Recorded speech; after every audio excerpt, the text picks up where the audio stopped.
Hi, my name is Anna Maria South. I'm a physician at the University of Kentucky.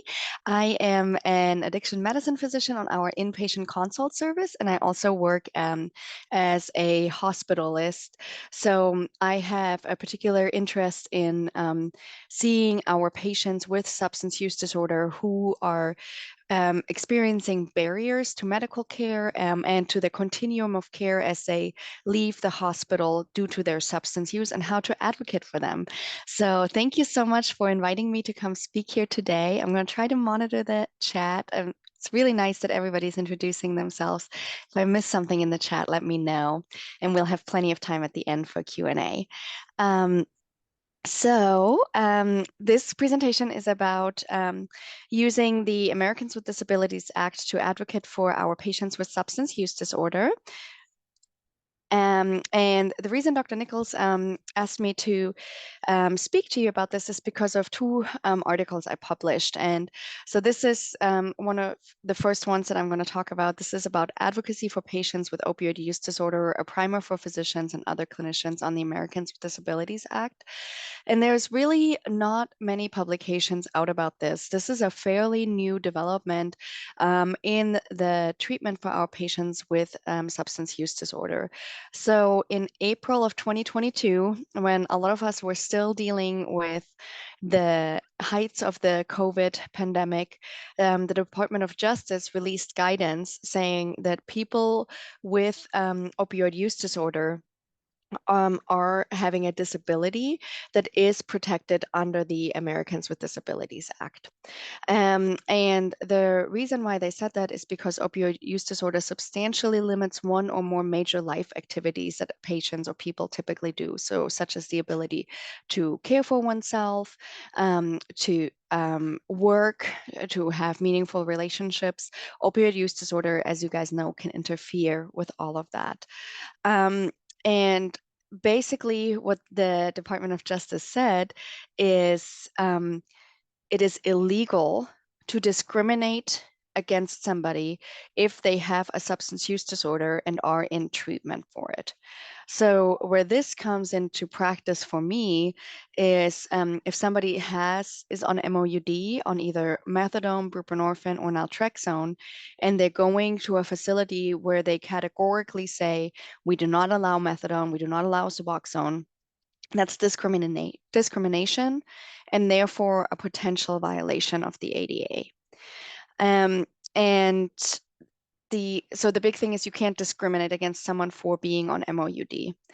This also includes patients that are prescribed opioids for whatever indication for pain management. So you cannot discriminate against somebody if they're prescribed opioids and are taking them exactly as prescribed. The exception for all of this is that basically substance use itself is not protected by the ADA. So someone can say, I'm using fentanyl illicitly, and I applied for this job. They did a urine drug screen. It was positive for fentanyl, and they decided to not hire me, and I'm being discriminated against. That is not covered by the ADA. But what is covered is you cannot withhold medical treatment because of someone's substance use. So for example, if somebody comes to the emergency room, and of course there's other laws like EMTALA, everything that applies, but if somebody comes to the emergency room and says, I have cellulitis from where I injected fentanyl, I need to have medical treatment for this, they can't say, well, because of your substance use, you got cellulitis. We're not going to treat you for that. That's a violation of the ADA. So that's kind of the most complicated part of this whole presentation is understanding this, the ADA, how it applies to patients with substance use disorder. I'm going to go through a few cases, but I'm happy to take questions on this part if there's any big questions on understanding it, because I want to make sure that everyone understands so we can all talk about it.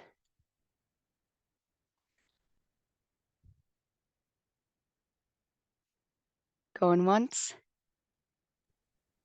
Okay. No, thank you, Anna Maria. It's just I know I've seen these presentations before, so I know with your cases, you're probably going to answer like the questions someone's Perfect. Good. I just want to make sure that everyone has Is it all substance use or just opioid use disorder? So yes, it's all substance use. Um, what I'm particularly interested in my like clinical care is opioid use disorder. And what I really see is people are being stigmatizing and discriminatory against MOUD. So that's a very easy violation to pick up, right? If you have somebody that you're trying to discharge from the hospital to like a nursing home and they say, well, we would love to take them, but we're not going to give them their Suboxone, that's a clear violation. So it's very easy to see. But let's say, for example, if somebody has stimulant use, and wants to go to a sniff, and they say, we are not going to accept them because of their stimulant use disorder, that means they're withholding medical services that a patient would otherwise be entitled to um, based on substance use. So that's discrimination and a potential ADA violation. It's just that where I practice, I don't encounter that as often. It's usually that I encounter people being discriminatory against MOUD. Liz, did that answer the question? I have a question, and you may Yes. also this. What we face in an area, and maybe similar in other areas, is that it's more that they say they sort of can't accommodate the sort of medical needs. So like Yes. a given home can say, we can't accept VADs because we don't have the training and the expertise to accommodate a VAD Yes. at our nursing home, or we can't take like wound vacs. Mhm. Yeah, so they refuse on. Sorry, Julie, you were cutting out a little bit. I am, yes. So we hear that too, right? They say, you know, we can't accommodate this patient because of such and such reason, but really we all know it's because of their history of substance use, or it's because of their history of MOUD, um, being on MOUD. And so then I think it goes by case basis. And at first I was like, nobody's going to say they're not taking the patients because they're on Suboxone. But surprisingly, they say this very often. So this discrimination is still pretty open and blatant. If people say, and this comes back from the HIV laws, if so I think with the HIV case, it was somebody um, who didn't want to treat a patient that had HIV because they said they lacked the expertise to provide care for this. And the way that settlement went down was they looked at it and said, you know, what is the difference in providing care for patients with HIV versus a patient that doesn't have HIV? And what is it reasonable for this clinician to make themselves familiar with the difference and accommodate that? And they decided, yes, it was. So that was discrimination. And the same for opioid use disorder. So if you say, I lack the expertise at my facility to provide buprenorphine, then it is up on you to make yourself familiar with that and to provide that. And then if you cannot provide it, be able to refer to somebody that can. So for example, you know, if you need hip surgery and you go to an orthopedic doctor that only does shoulder surgery, they obviously wouldn't do a hip surgery on you, right? That's out of their scope of practice, but they could refer you to somebody that can do hip surgeries, if that makes sense. Um, so let's go through some of the settlements and see if this makes more sense then. Oh, and I just want to clarify, a public entity is everything that serves the general public. So this includes things like hospitals that receive like public funding from government.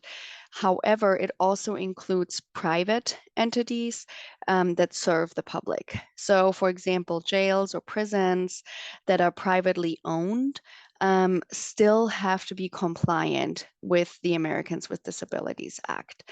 Same for SNFs or, you know, acute rehab places, things like that. So these are some of the cases that I went through in my paper.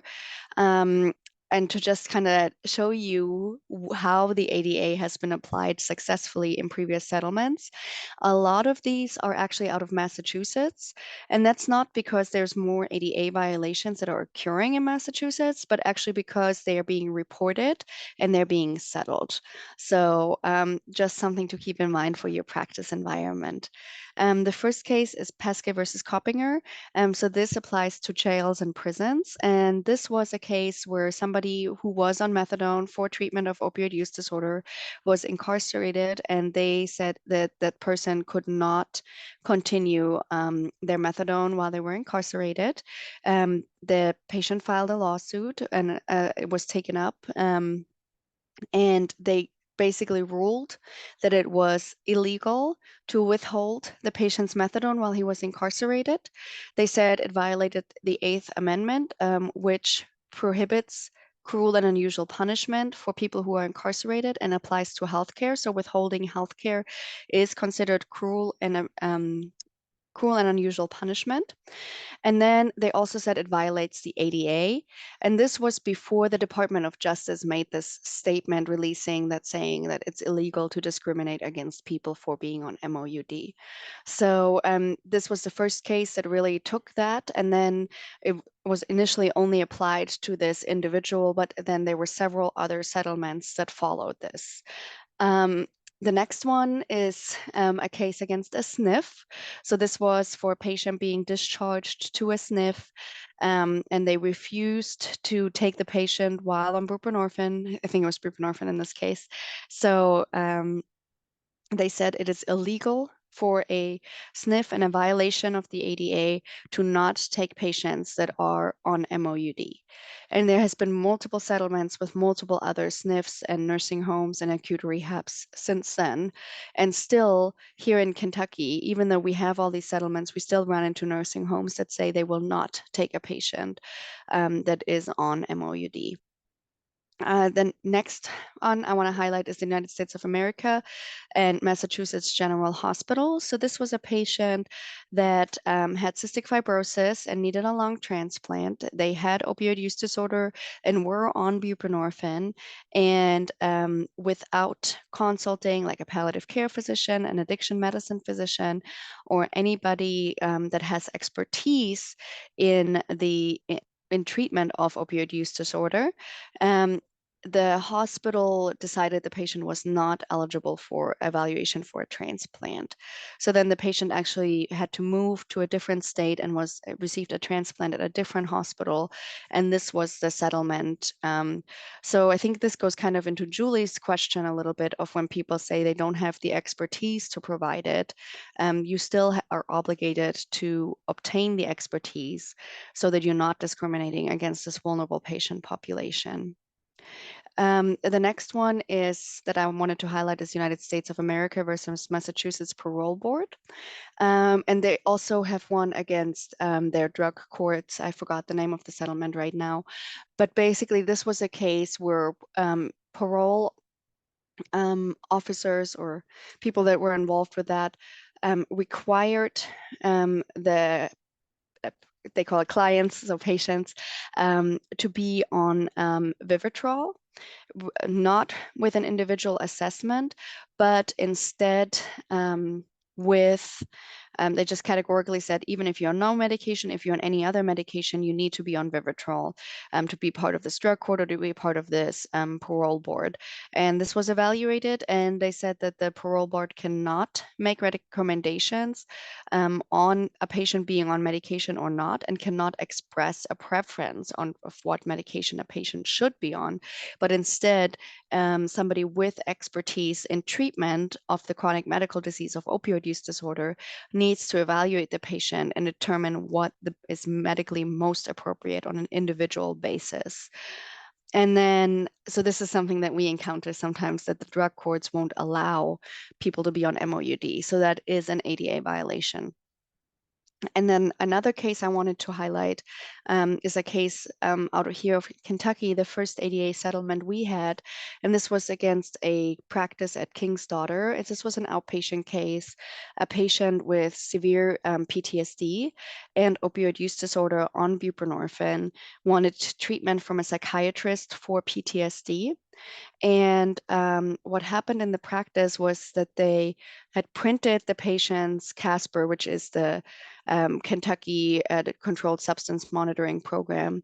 And on there, it showed up that the patient was on buprenorphine, and they had written on there needs to be off of buprenorphine for several months so that they can establish treatment.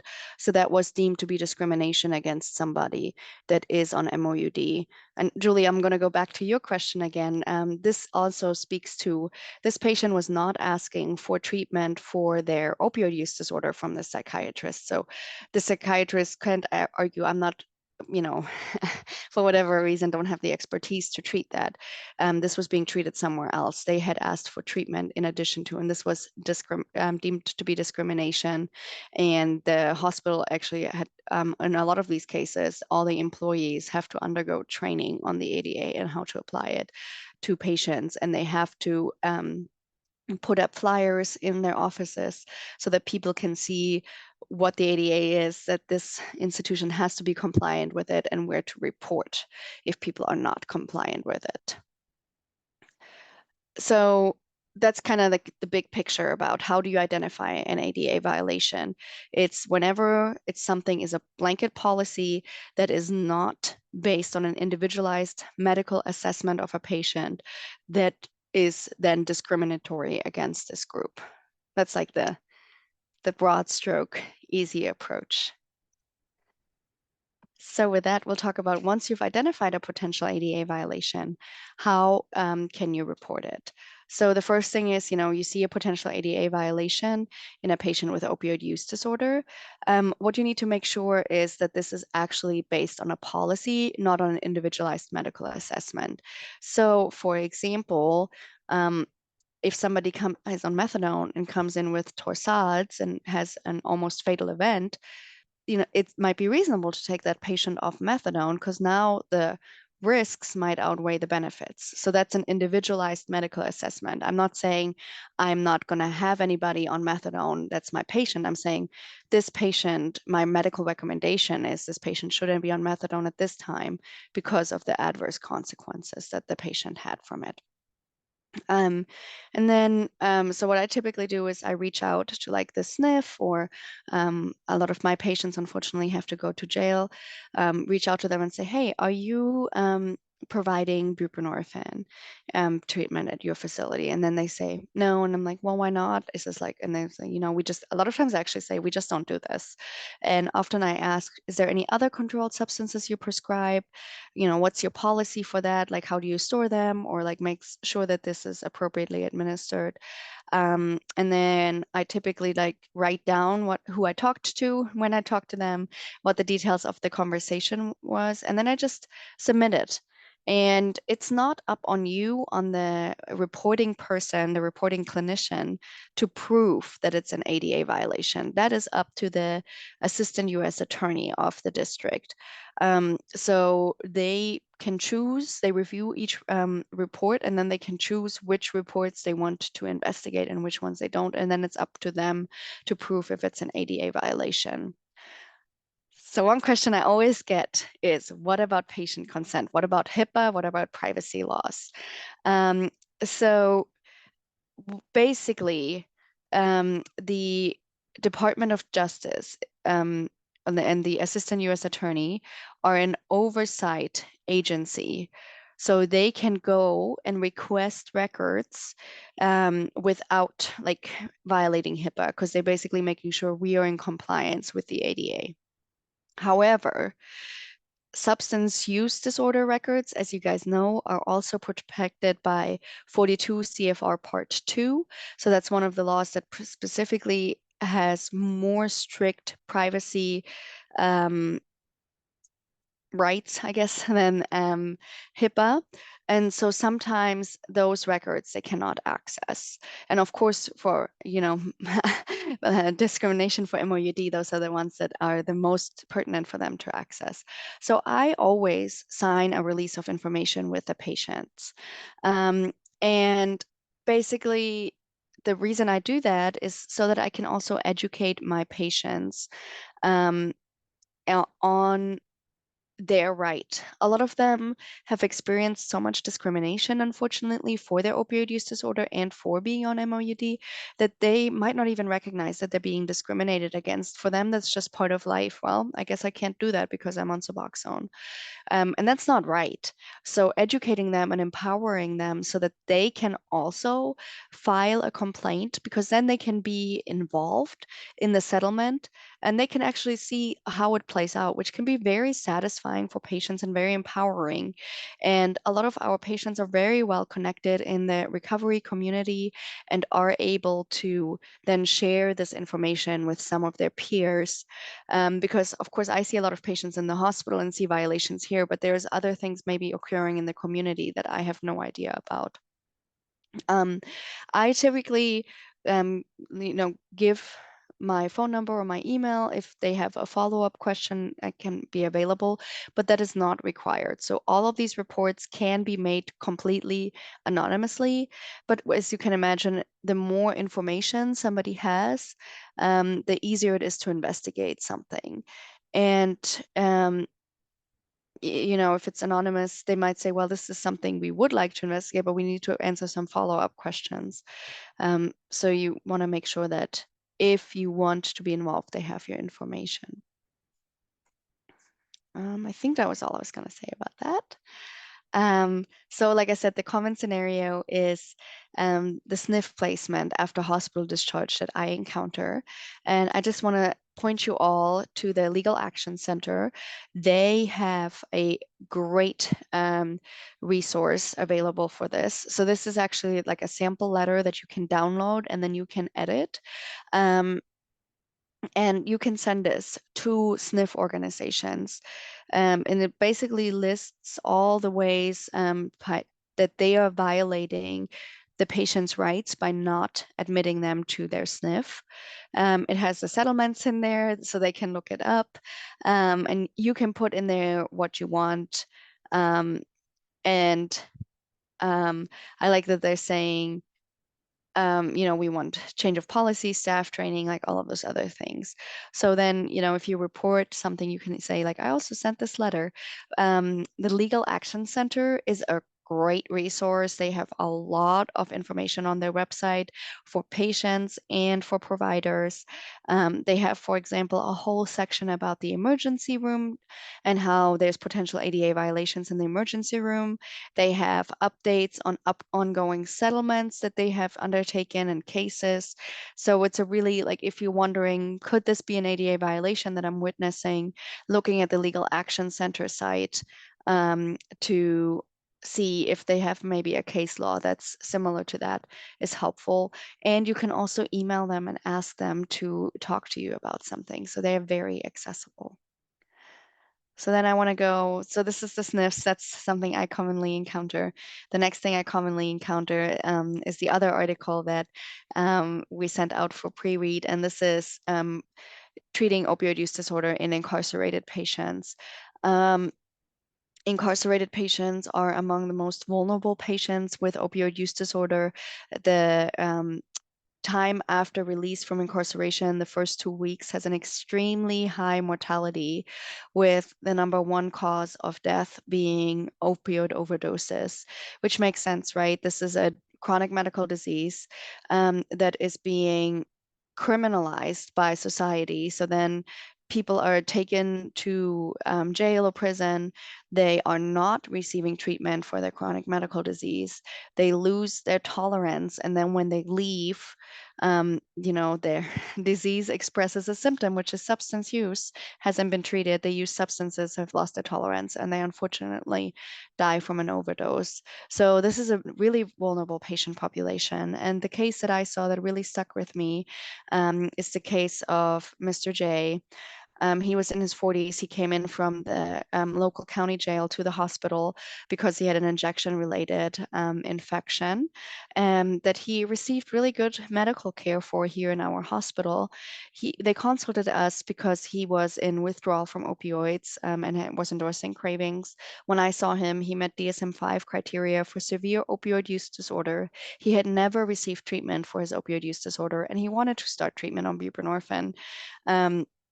So we started it in the hospital and then found out that our county jail did not allow him to continue on buprenorphine.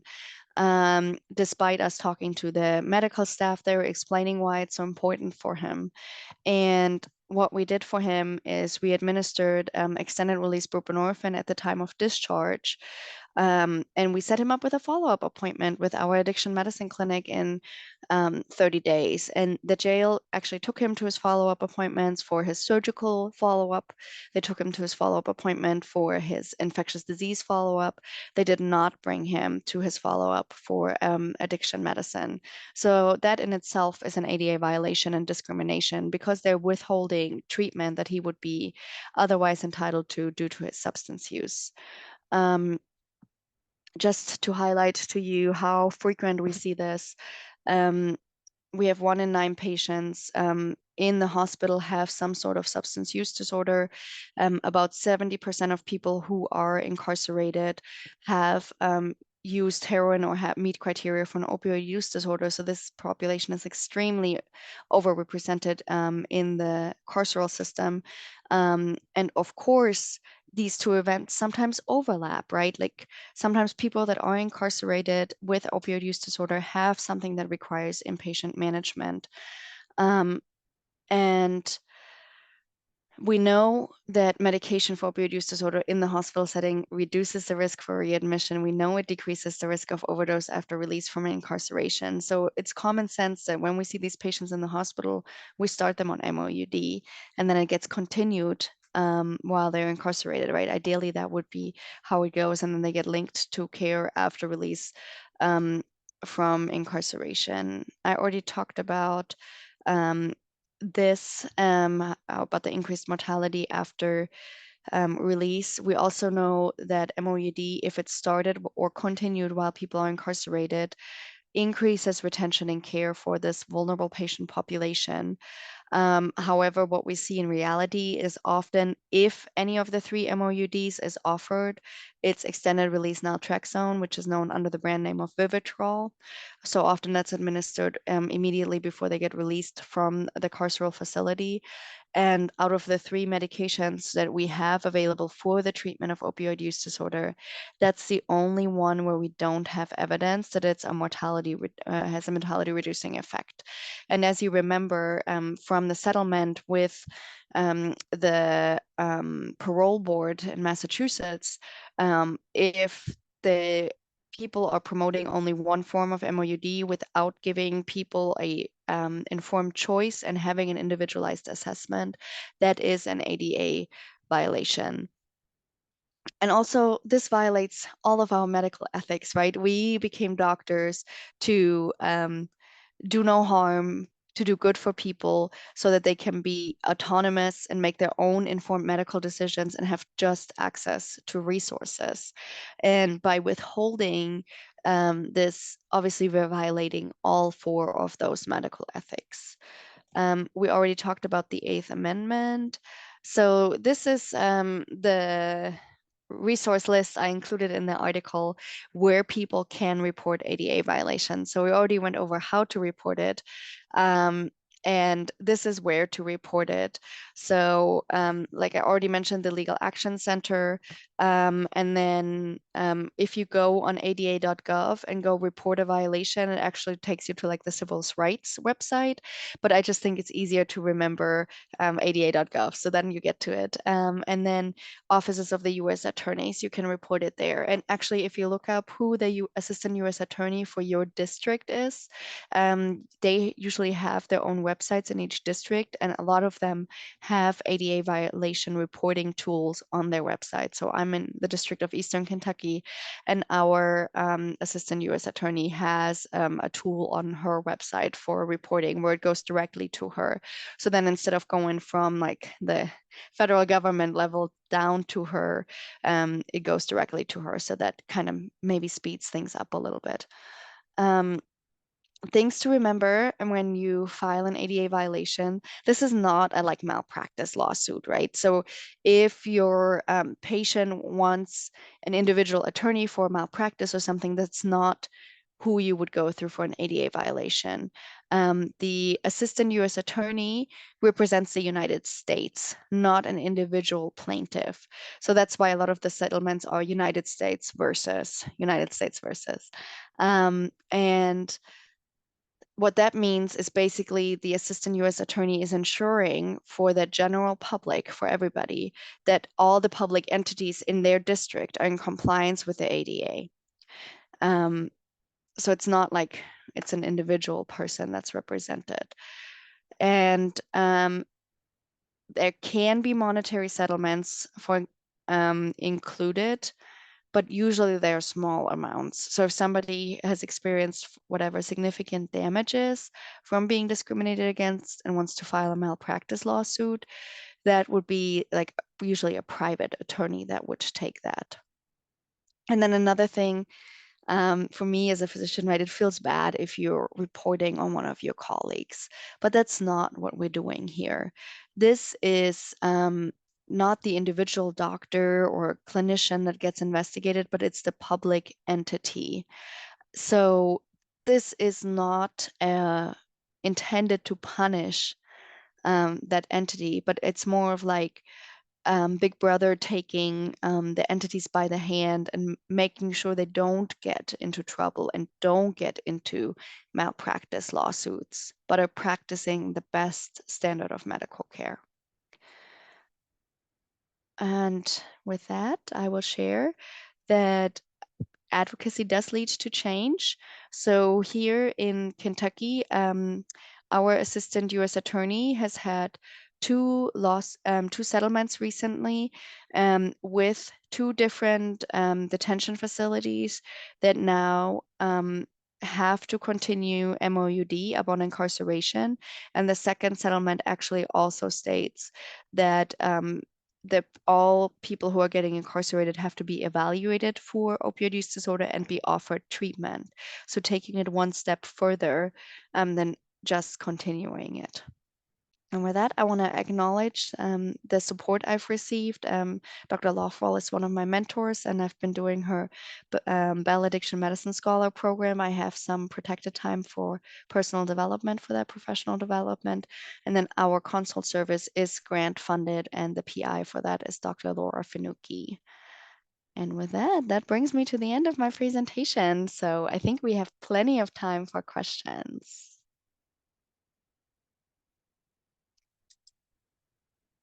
Thank you so much, Anna Maria, for your time. So we've got a good 20 minutes if people want to open up your video, unmute yourself, and have this conversation. I know I emailed you one thing that often comes up in palliative care and thinking pain management. So, thinking about that question, I know a lot of practices will screen referrals, right? And usually it's because referrals are for like opioid-based pain management.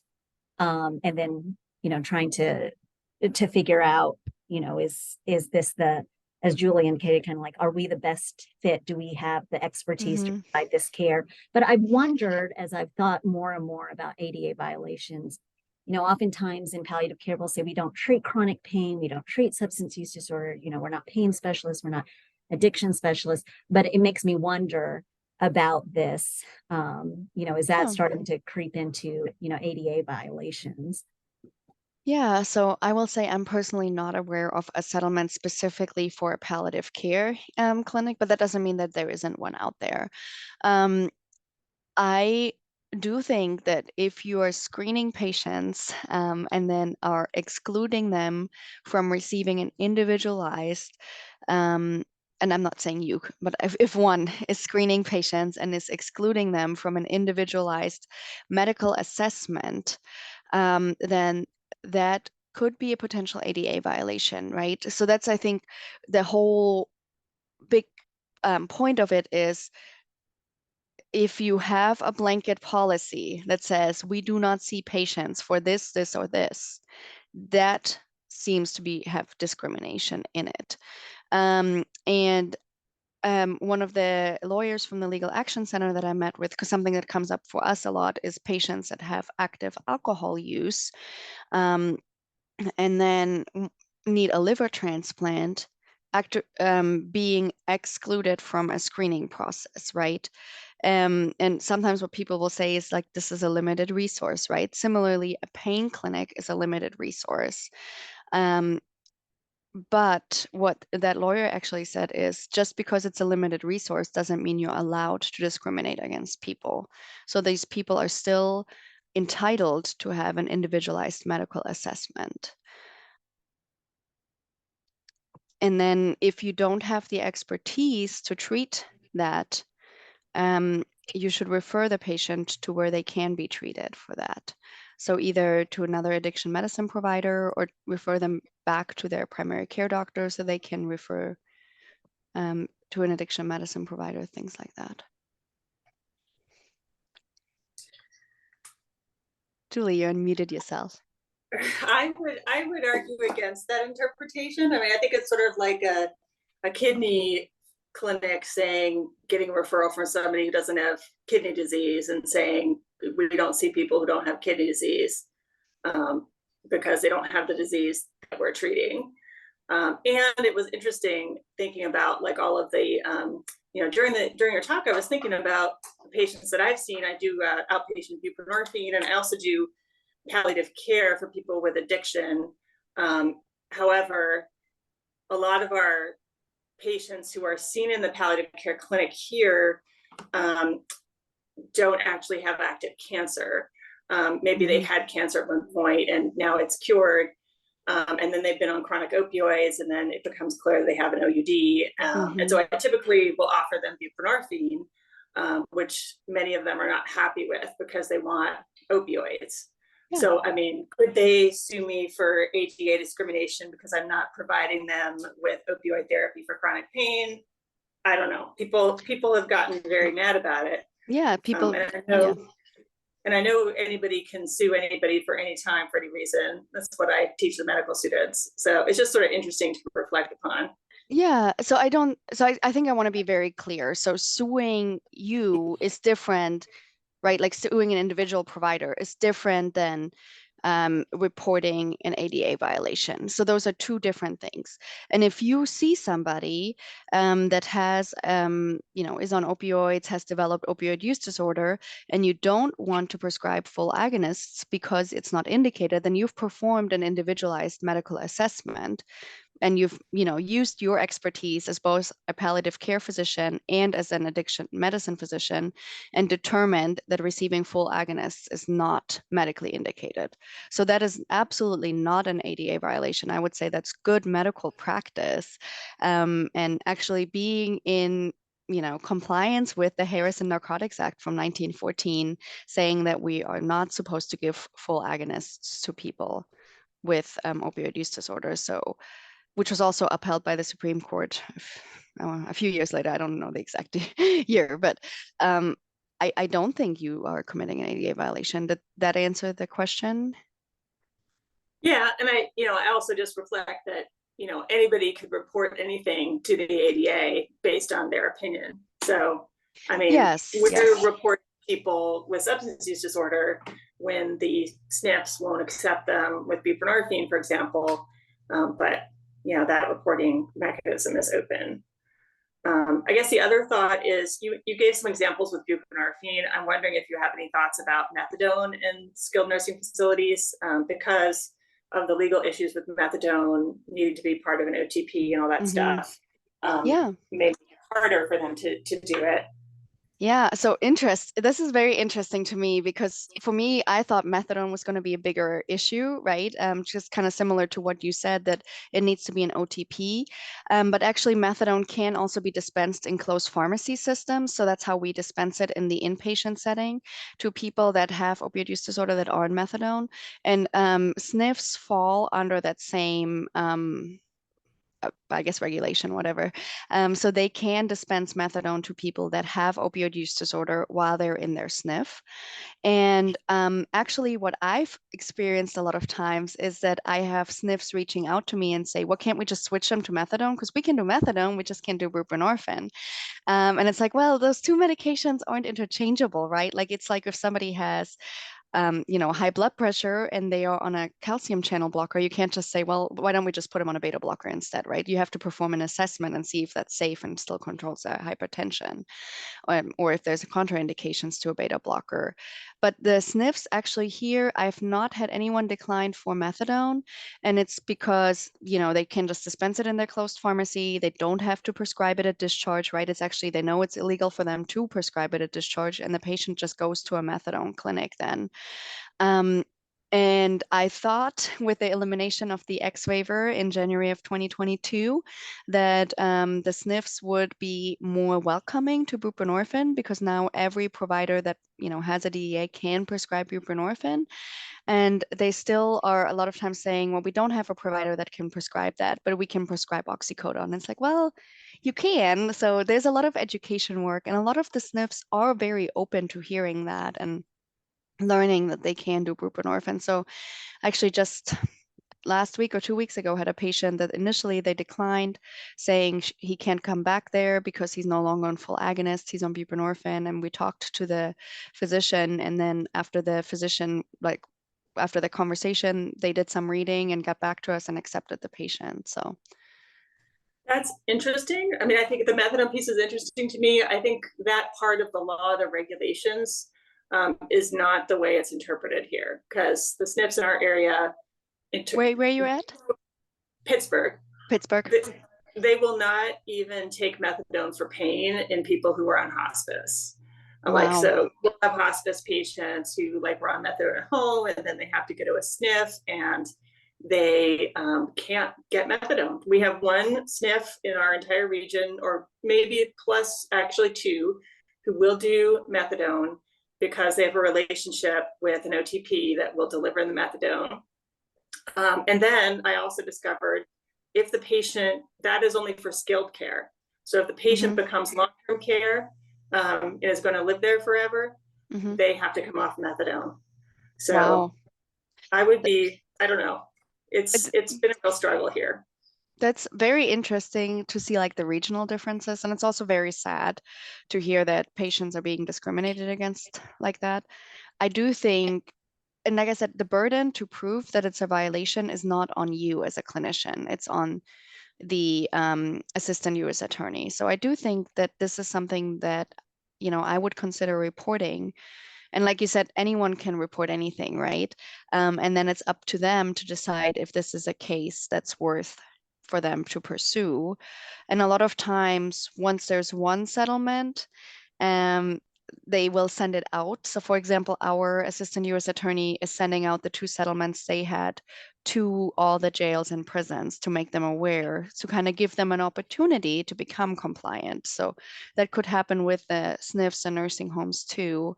And then the Legal Action Center is based out of New York. And I know that they've taken a lot of cases in Pennsylvania.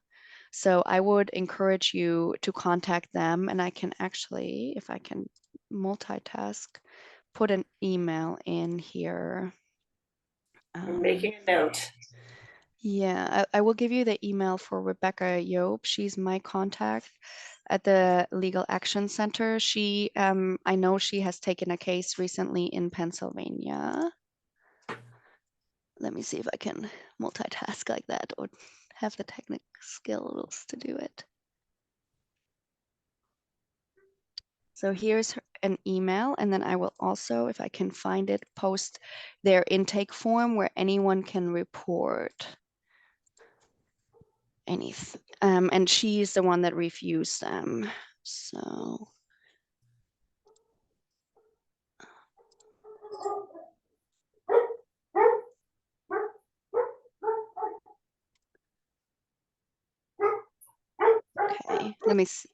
let me know if this worked. Yeah, it's in the chat. Thanks. So yeah, let me know if the email and the intake form worked, but both of those should get you to the same person. So someone commented, are SNFs obligated to transport a patient to OTP if they don't dispense methadone? Yeah, so that is the one that we are running into. The SNFs should not have a problem to dispense methadone. They should be able to do that under the methadone regulations. However, we have it so that jails and prisons are not part of those regulations. They're not considered a closed pharmacy system. That's something that a lot of people are advocating to change in the methadone regulations, that they can become a part of closed or considered a closed pharmacy. But they are in that situation right now, right? That they have to provide treatment with all 3 MOUDs, but they are not a closed pharmacy system that can dispense methadone. So what happened is our jail here had to develop a relationship with the OTP, and then they have to do telehealth with the incarcerated patient because they can't transport them every day, kind of like you pointed out. But then they have a person that picks up the methadone and administers it in the jail. And so far, we have not had anyone go through that program that I'm aware of, but that is kind of the process that they are working out with the assistant U.S. attorney who refused those. It's my understanding. So they just, yeah, like you said, they have to ensure a chain of custody. But as I said, the SNFs should not be having an issue to dispense methadone.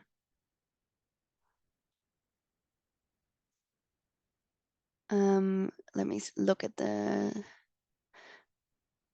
yes, so not allowing all 3 forms of MOUD is without doing an individualized assessment. That's, I think, what it always comes down to. If you do an individualized assessment and you determine that this patient does not need to be on this medication, does not benefit from it, whatever, it's not an ADA violation.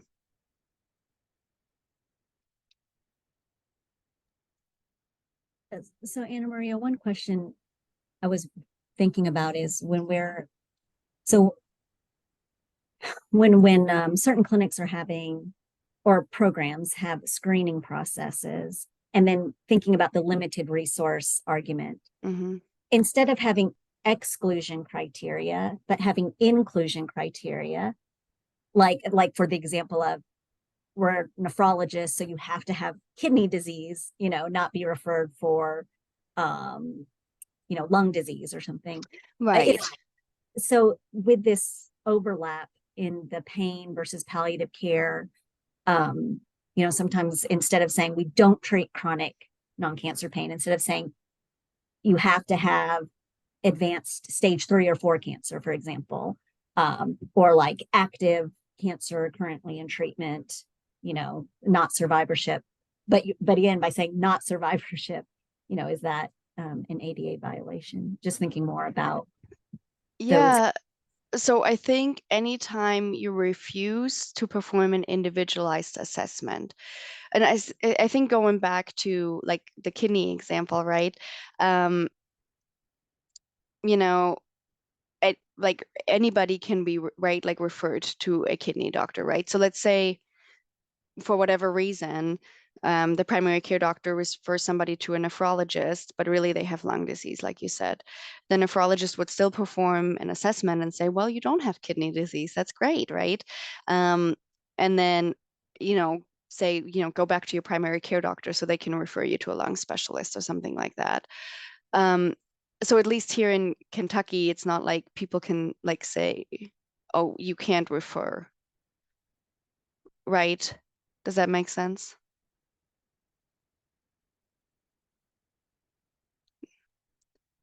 it makes sense legally, makes it Yeah. difficult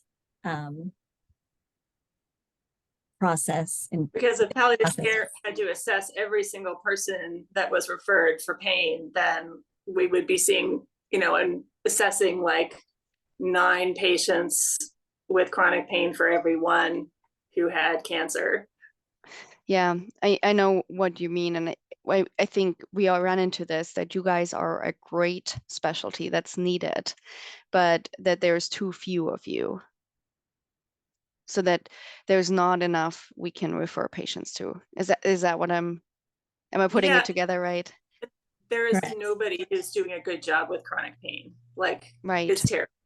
And they're Yes. not prescribing opioids, and they're not nice to the patients. So they all want to see us because we're nice. Yeah, you guys are nice. You guys do a great job. And yeah, I think we run into this a lot too when we have patients that are like on the hospital side of things that are on chronic opioids for whatever reason, lose their prescriber in the community, and then we can't find anyone that can prescribe it outpatient for them. And then, we have to taper them inpatient. We run into this a lot too.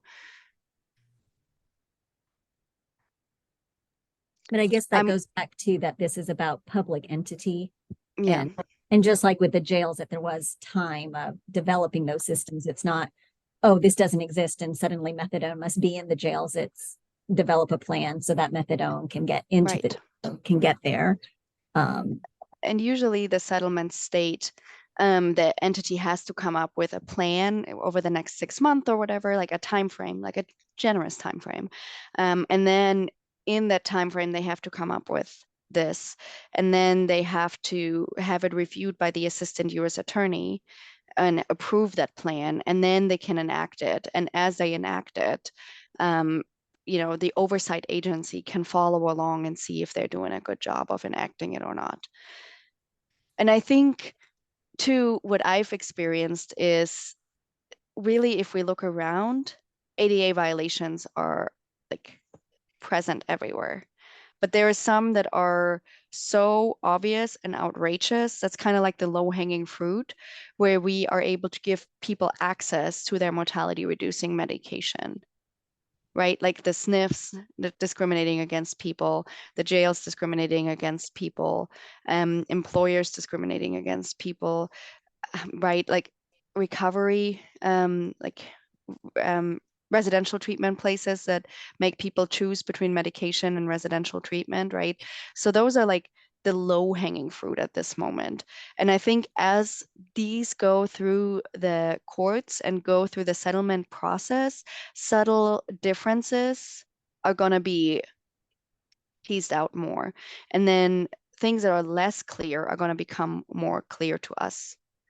Because as I said, this is new as of 2020, April 2020. So it hasn't even been 2 years. And I feel like because a lot of us were still like in the middle of COVID, it didn't get the attention that it deserved. So there's still a lot of places where we can make a difference for our patients without those small, subtle differences.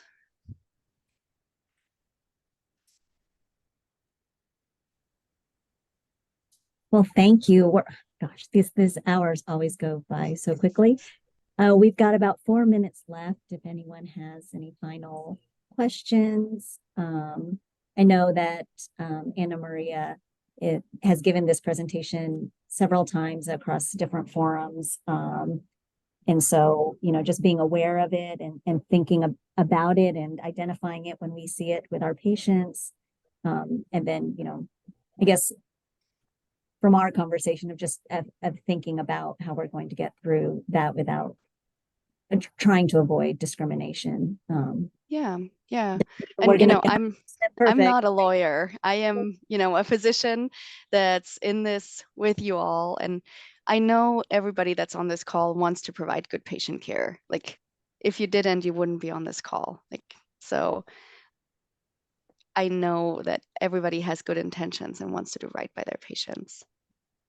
But thanks for inspiring us to check out as you said, the low-hanging fruit, the obvious ones, how we can report and let the system figure that out and right.